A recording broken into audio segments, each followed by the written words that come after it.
स्वागत है आपका अपने ही पसंदीदा चैनल वीरू एकेडमी पर। डियर, बात करेंगे शिक्षा जगत से जुड़ी हुई तमाम महत्वपूर्ण खबरों पर।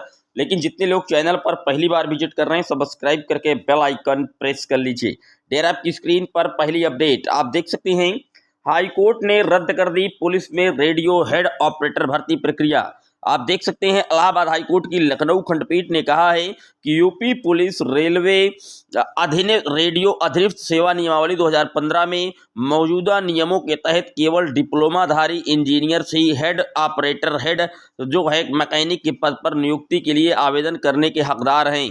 इन नियमों के तहत डिग्री धारक इंजीनियरों की आवेदन करने का अधिकार नहीं है। इसको लेकर के पूरी भर्ती प्रक्रिया आखिरकार रद्द करने का आदेश हाईकोर्ट ने दे दिया। हाईकोर्ट की लखनऊ बेंच ने कल हेड ऑपरेटर के लिए केवल डिप्लोमा धारक इंजीनियर्स ही कहीं ना कहीं पूरी तरीके से एलिजिबल किए गए हैं। नियमों में बदलाव किए बिना डिग्री धारकों को नहीं दी जा सकती भर्ती प्रक्रिया में मौका। मतलब कि नियमों में बदलाव नहीं किया गया और डायरेक्ट ही एलिजिबिलिटी चेंज कर दी गई। इसको लेकर के मामला हाईकोर्ट पहुंचा और इलाहाबाद हाईकोर्ट की खंडपीठ लखनऊ ने पूरी भर्ती प्रक्रिया को रद्द करने का आदेश दे दिया। डियर, बात कर लेते हैं अगली अपडेट की। अगली अपडेट आप देख सकते हैं, डीएलएड की 94,092 सीटें आवंटित हो चुकी हैं। उत्तर प्रदेश में डिप्लोमा इन एलिमेंट्री एजुकेशन 2024 में प्रवेश के लिए 94,092 सीटें अभ्यर्थियों को पहले चरण के 3 चक्र में आवंटित की गई हैं। जिला शिक्षण एवं प्रशिक्षण संस्थान डाइट की 10,600 सीटों में से 9,272 सीटें अभ्यर्थियों को उनके मेरिट के आधार पर आवंटित की गई हैं। इसी तरह निजी संस्थानों की कुल 2,15,875 सीटों में से 84,820 सीटों का आवंटन हो गया है। शेष सीटों पर प्रवेश के लिए दूसरा चरण 27 जनवरी से प्रारंभ होगा। आप जानते हैं, प्राथमिक स्तर की शिक्षक भर्ती के लिए एकमात्र ही कोर्स इस समय बचा है डीएलएड।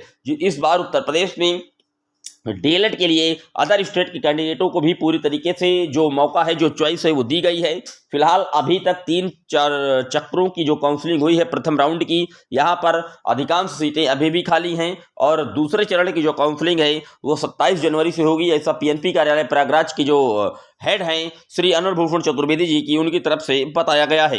हालांकि जो ये 3 चक्रों में पहले चरण की काउंसलिंग हुई है, इसको जो एडमिशन है, प्रवेश लेने की प्रक्रिया है, ये 20 जनवरी तक रखी गई है। 20 जनवरी के बाद कितने पद और इसमें रिक्त हो जाते हैं, क्योंकि अभी ऐसे बहुत कैंडिडेट होंगे जो 94,000 में अभी एडमिशन नहीं लेंगे। उन सभी की जो रिक्त पद हैं वो खाली करके और फिर से नए सिरे से जो काउंसलिंग है वो स्टार्ट कर दी जाएगी।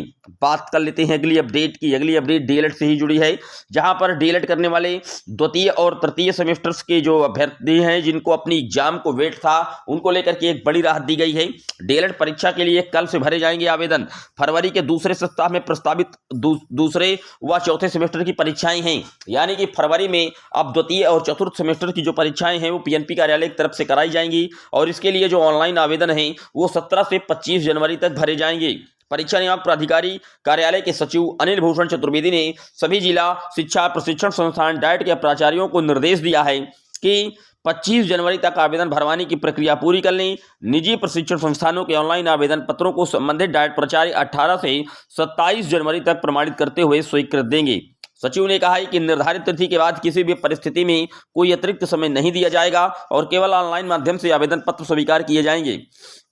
पिछले सेमेस्टर की परीक्षाओं में कुछ डाइट प्राचार्यों ने ऑनलाइन आवेदन ना पूरित करने वाली संस्थानों के ऑफलाइन आवेदन अग्रसारित कर दिए थे। इस बार यह स्थिति नहीं होनी चाहिए, वरना उच्च अधिकारियों को अवगत कराते हुए कार्रवाई की संस्तुति की जाएगी। आप देख सकते हैं, डीएलएड में द्वितीय और चतुर्थ सेमेस्टर्स के जो एग्जाम के फॉर्म हैं वो फिलअप होना है और उसके बाद जो उनकी परीक्षाएं हैं द्वितीय और चौथे चरण की, वो कहीं ना कहीं सेमेस्टर्स की वो फरवरी के द्वितीय सप्ताह में प्रस्तावित की गई हैं।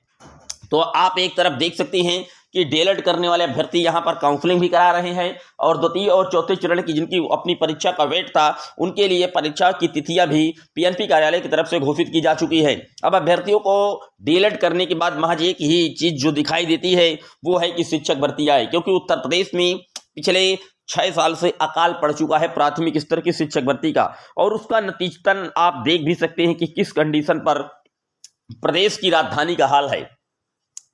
शिक्षक विहीन हो गए हैं शहरी क्षेत्र के 19% स्कूल। दोषपूर्ण तबादला नीति के कारण पहुंची ये हालात प्रदेश में शहरी क्षेत्र के 5104 स्कूलों में 970 स्कूल शिक्षक विहीन हैं। लेकिन अगर सरकार और शिक्षा मंत्री जी से पूछा जाएगा तो वो बता देंगे कि हमारे यहाँ अनुपात एकदम फिट है। जबकि स्कूलों की दशा आप स्थिति देख सकते हैं, लखनऊ में 60 स्कूल, गोरखपुर में 60। किस तरीके से शिक्षक विहीन स्कूलों का यहाँ पर जो डाटा है वो लिखा हुआ है। लेकिन प्रदेश सरकार पूरी तरीके से मनमाने रवैये पर उतारू है और 6 साल से बेसिक विभाग में कोई भी प्राथमिक स्तर की शिक्षक भर्ती नहीं ला रही है। जबकि डीएलएड जैसे कोर्स प्रतिवर्ष संचालित होते हैं और 2021 के बाद तक आज तक उत्तर प्रदेश में पात्रता परीक्षा का आयोजन भी सरकार नहीं करवा पाई है। हालांकि इस सारी चीजों को लेकर के जो बड़ी मीटिंग है वो लगातार नई शिक्षा सेवा चयन आयोग पर चल रही है और बहुत जल्द अनाउंसमेंट होने वाला है कि यूपी टेट का आयोजन कब होगा और यूपी टेट के आयोजन के बाद ही नई प्राथमिक स्तर की शिक्षक भर्ती आएगी। टीजीटी पीजीटी के एग्जाम को लेकर के भी जो डेटे हैं वो आज या कल में निर्णय संभावित हो सकता है, क्योंकि नई शिक्षा सेवा चयन आयोग पर इन सारी चीजों को लेकर के जो मंथन है वो लगातार चल रहा है। डियर, ये था शिक्षा जगत से जुड़ा हुआ दैनिक वीडियो। कैसा लगा कमेंट जरूर करिएगा। आपकी क्या राय है पूरे वीडियो पर कमेंट कर दीजिएगा। पहली बार आए हैं सब्सक्राइब कर लीजिएगा। फिर मिलेंगे एक और वीडियो में, तब तक के लिए जय हिंद जय भारत।